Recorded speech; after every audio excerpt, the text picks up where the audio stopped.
Pois não, Neto, bom dia, como vai você? O Palmeiras, VAR, pra final, né, Neto? Bom dia, Datenão, obrigado pelos elogios. Não mereço tanto, mas fico muito feliz vindo de você. A verdade, o VAR foi perfeito, né? O que a gente espera do VAR? Que o VAR não cometa injustiça. Essa é a grande sacada do VAR e que a gente não pode ser clubista numa hora dessa. A gente não pode, pelo menos no meu entendimento, a gente não pode... mas o pênalti o árbitro deu. Para mim tinha sido pênalti na hora da rádio, eu falei. Mas depois, vendo o lance do VAR, não foi pênalti.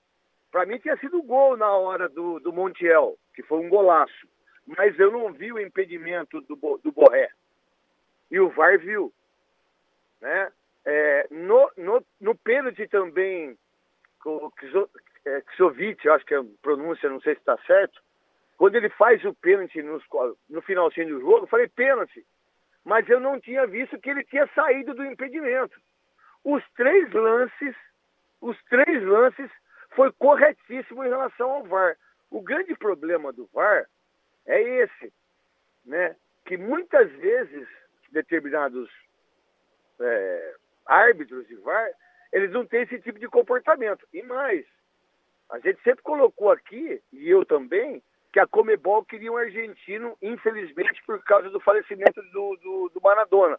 E que não aconteceu antes. Se o VAR quisesse, ou a Conmebol quisesse interferir, o VAR não entraria no pênalti.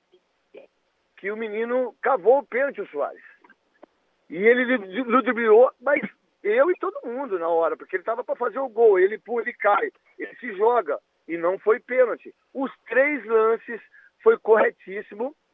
Infelizmente, para quem torceu contra, e como o Marcão sempre fala, para quem secou não adiantou nada, essa é a visão do VAR. Isso é fato, não é opinião minha, não é opinião sua, opinião de quem está.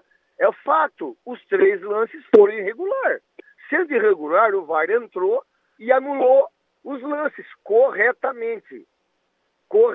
Para isso que o VAR serve. Por exemplo, no jogo Sport Palmeiras, o VAR foi infeliz do meu ponto de vista do pênalti que não deu em cima do Rony. Aí quem é corintiano, quem é São Paulino, quem é santista, não sei o que para falar, fala, mas não interessa. Uma coisa não tem nada a ver com a outra.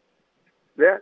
Agora, o Palmeiras não merecia não ir para a final, não merecia em relação ao jogo. O River deitou e rolou, jogou muito mais do que o Palmeiras no primeiro jogo para mim. Com um homem a menos, tudo. Mas a verdade, quem merecia para a final, por tudo que fez na competição, foi o Palmeiras. Na justiça. Agora, do jogo de ontem, o árbitro, o VAR, eles têm nota 1000 para eles. Nota 1000, porque eles aceitaram em todos os lances. Não tem conversa. Mas o pênalti não foi. Mas o gol usou estava impedido. Um pé só. Um pé só é impedimento. Não interessa. Agora, o jogo, o Abel Ferreira foi mal, colocando o Marcos Rocha de zagueiro, o Zé Rafael não jogou bem, o Rony não jogou bem. O único jogador que jogou bem no Palmeiras ontem foi o Everton, que fez 3 defesas maravilhosas. Agora, aí não tem VAR. Quem aí, os corintianos como eu, e como você e todo mundo, mas o VAR não interferiu nada, o VAR foi justo. E se a gente quer justiça, e se eu conheço uma pessoa mais justa no mundo, mais que meu pai, mais que minha mãe, mais que meus irmãos, você é a defesa mais justa que eu conheci na vida. Falar que eu torci pro Palmeiras? Não torci. Mas também é o seguinte, o Brasil tá na final do Maracanã. Vou torcer pro Santos e pro Boca? Não sei. Só não sei o que vai acontecer no jogo de hoje. Eu vou torcer muito pro Santos ganhar o jogo hoje, né, pro Cuca e tudo mais. Mas o que o VAR fez ontem é que o mundo deveria fazer em relação ao VAR, na minha opinião. Apareceu a foto nossa aí, depois agora o Neto com uma camisa cor-de-rosa linda, mas a foto que apareceu nossa foi quando nós ficamos de joelhos, quando o Dunga caiu da seleção. Né? Até eu estava fazendo o jogo de sábado da Bandeirantes, foi um jogo até bom, né? 2 times razoáveis, um no meio da tabela, outro caindo, mas o jogo foi bom, foi ótimo o jogo. E o árbitro me chamava muita atenção que ele parecia com alguém que estava me incomodando. Eu falei assim, pô, o cara é a cara do Dunga. Rapaz, eu quase parei de transmitir o jogo, porque eu, quando não gosto de alguém, eu não gosto mesmo. Eu falei até na transmissão, falei, olha, foi um bom jogador, apenas um bom jogador, né? E foi um bom jogador mesmo, mas eu não gosto do cara, e continuo não gostando. Então tem eu dentro de joelhos, que o nosso brilhante Daniel colocou aí, nós de joelhos agradecendo a saída do Dunga da seleção, que foi uma das piores coisas que poderiam acontecer ao futebol brasileiro como treinador. O jogador teve lá os seus méritos. Não. Lembra quando chamaram a gente? Olha, ele é bom de briga. Eu falei, eu também sou, pô. Não, quase mandaram embora a gente por causa desse cara. Essa é a grande realidade. Quase meteram a gente na rua por causa desse cara. Que fez, aliás, uma pressãozinha grande para que isso acontecesse. Verdade. Mas já foi, não vamos perder tempo com esse cara aí, que eu nem sei onde é que esse cara tá. Nem merece. Que Deus lhe dê saúde e tudo bem. Isso, agora, exatamente. O problema do VAR dê mais saúde pra gente do que pra ele, mas que dê saúde a ele. Agora, o lance é o seguinte, o problema do VAR é que ele tem uma imperfeição chamada ser humano, porque ele é interpretativo. Agora, se o cara levasse ao pé da letra e da ciência, daria muito mais certo. Acontece que quando o cara vai julgar a imagem que ele está vendo, às vezes ele nega a imagem que ele está vendo e ele erra. Então quem erra não é o VAR. Quem erra é quem está interpretando o VAR. A falha ainda continua. Mas quanto mais aperfeiçoarem a colocação de câmera, quanto mais aperfeiçoarem a tecnologia, menos interpretativo ele vai ser. Tanto que já não tem mais aquela chiadeira que tinha da boleirada antigamente, dos técnicos antigamente. Ficava 40 minutos um jogo parado para decidir um lance. Hoje, às vezes, demora demais, porque o cara interpreta errado e o jogador está ali, ele percebe quando ele está certo, ele está errado. Na maioria das vezes, ele percebe. O Neto, antes do VAR apontar qualquer coisa, das transmissões que eu tenho feito com o Neto, e domingo a gente faz o campeonato italiano, Atalanta e sei lá que é o outro time, é o Genoa, a Atalanta e Genoa. Jogão de bola, o Neto antes é um dos principais times italianos dos últimos tempos, o Atalanta. Mas o lance, e o Genoa jogou bem pra caramba o último jogo, teve uma participação excepcional. Bom, o lance é o seguinte, o Neto já, antes do VAR apontar, o Neto fala que foi, porque ele tem aquela visão de jogador. Mas quanto mais aperfeiçoarem o VAR, menos interpretação humana vai ter e menos chiadeira vai ter. Então, eu acho que é um negócio que veio para ficar e não tem mais o que contestar, porque ele corrige erros terríveis, não, Neto? E tem uma coisa, né? Hoje, por exemplo, será que seria justo, e não seria, no meu ponto de vista, o Palmeiras está na final da competição com um erro de VAR? Que o VAR errou, não, tinha essa futebol. Não, pô, o VAR veio. E nem o contrário, né? Exatamente. E nem o contrário, né? Então, vamos lá. Poderia não estar por um erro de VAR também. Então não. Pô, já teve Copa do Mundo, Alemanha e Inglaterra, decidida com gol ilegal. Não, e a Argentina e a Alemanha, que não foi pênalti para a Alemanha e o árbitro deu contra a Argentina em 90. Gol de mão do Maradona. Gol de mão do Maradona. O pior de todos para mim. Nunca passaria pelo VAR, né? Sabe qual foi? Peraí, Datena. Vai bater no cachorro, vagabundo! Desculpa, Datena.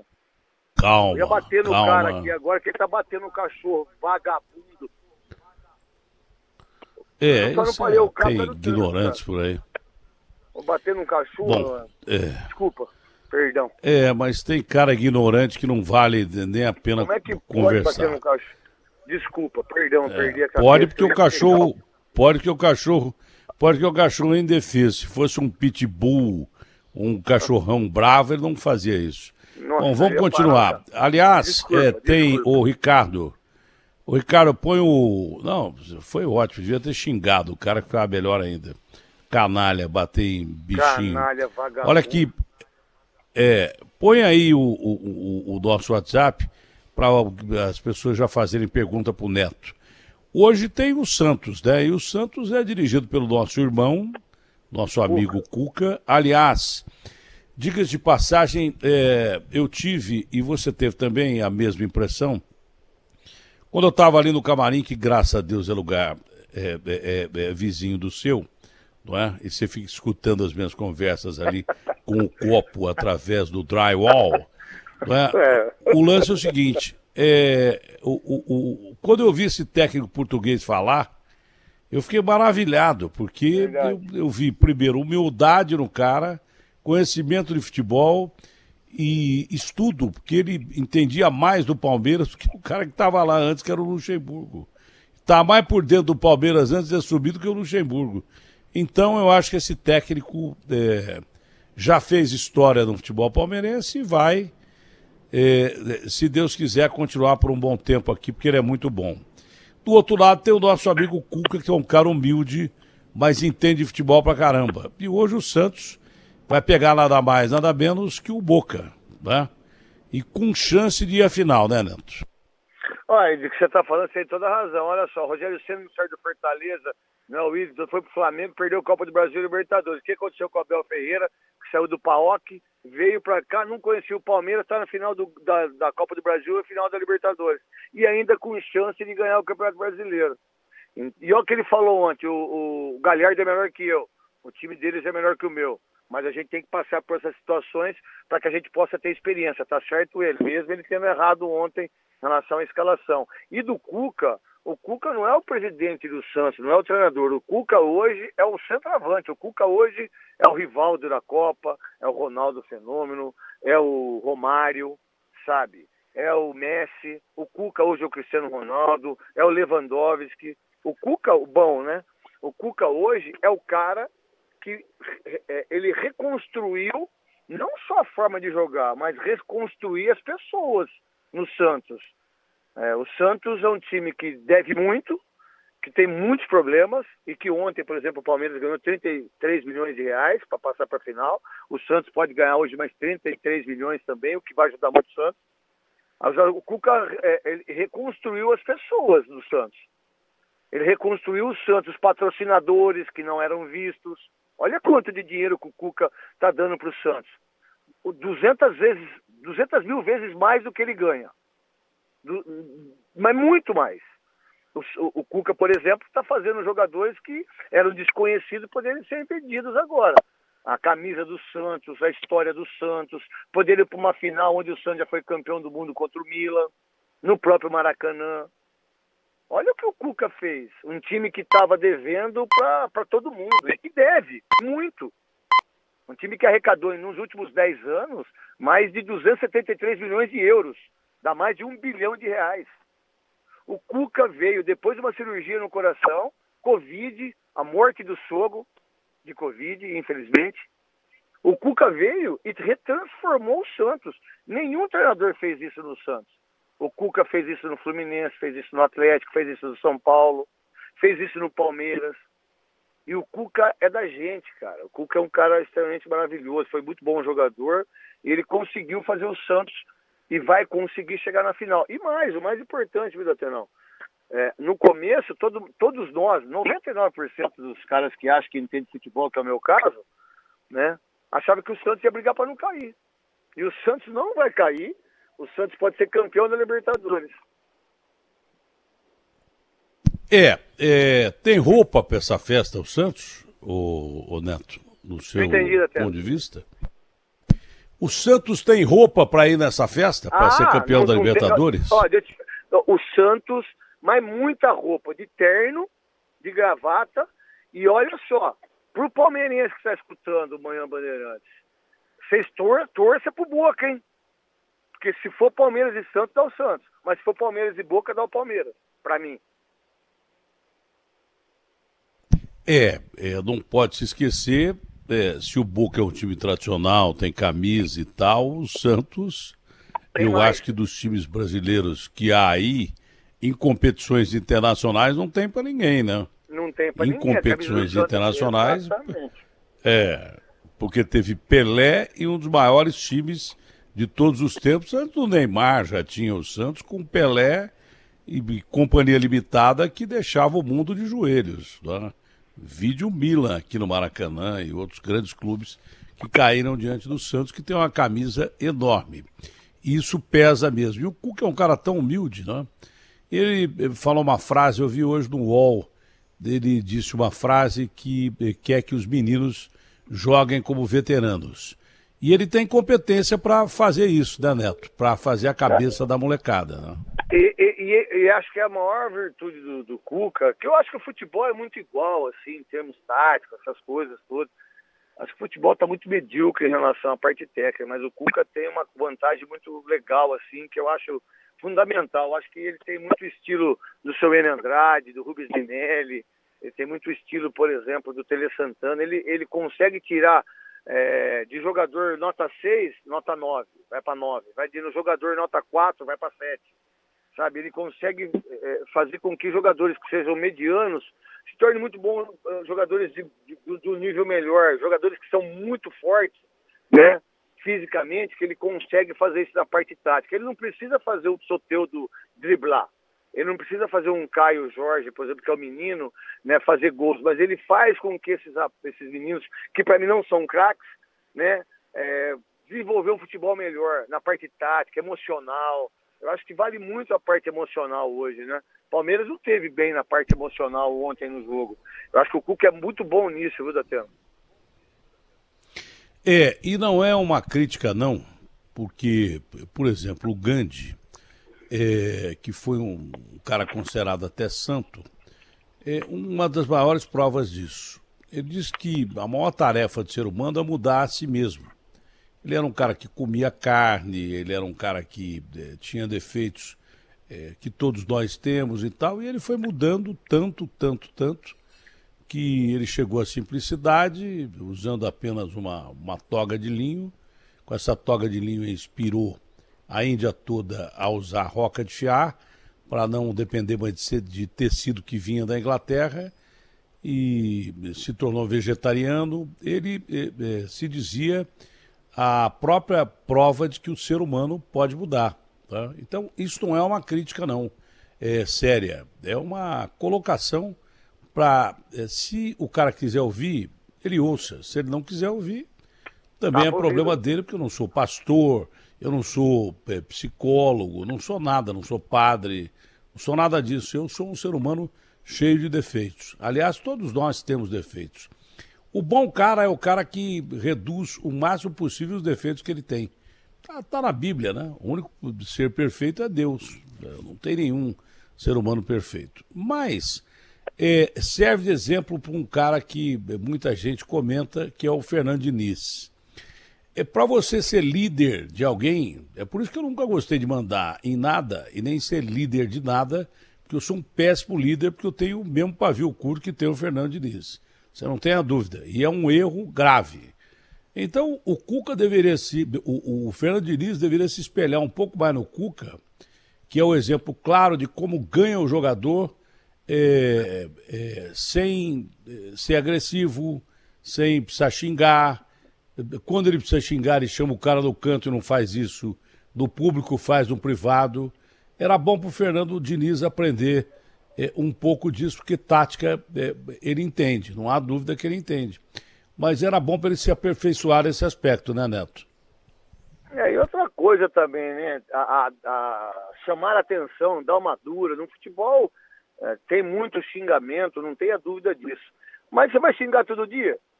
Você vai gritar todo dia? Você vai fazer aquela conversa mole no vestiário todo dia? Vamos lá, um prato de comida, não sei o quê. Vocês têm que... Não, peraí, o jogador sabe a parte tática. É óbvio que tem que ter a dura, tem que chamar a atenção. De um filho, por exemplo, você chama a atenção dele todo dia, porque ele deixa a luz acesa do quarto. Tem hora que tem que ficar quieto. Não, e boleiro é boleiro, hein? Boleiro é boleiro. Depois que o cara gritou com o cara lá, o São Paulo parou de jogar bola. Então, o filho... Boleiro é boleiro, sempre... boleiro não aceita isso. Isso, o filho vai ser sempre seu filho. Você é sempre pai dos meus filhos. Mas o boleiro não, velho.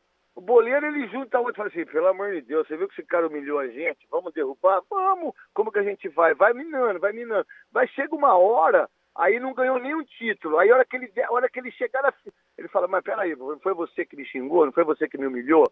Por que o treinador pode humilhar? Por que um líder pode humilhar?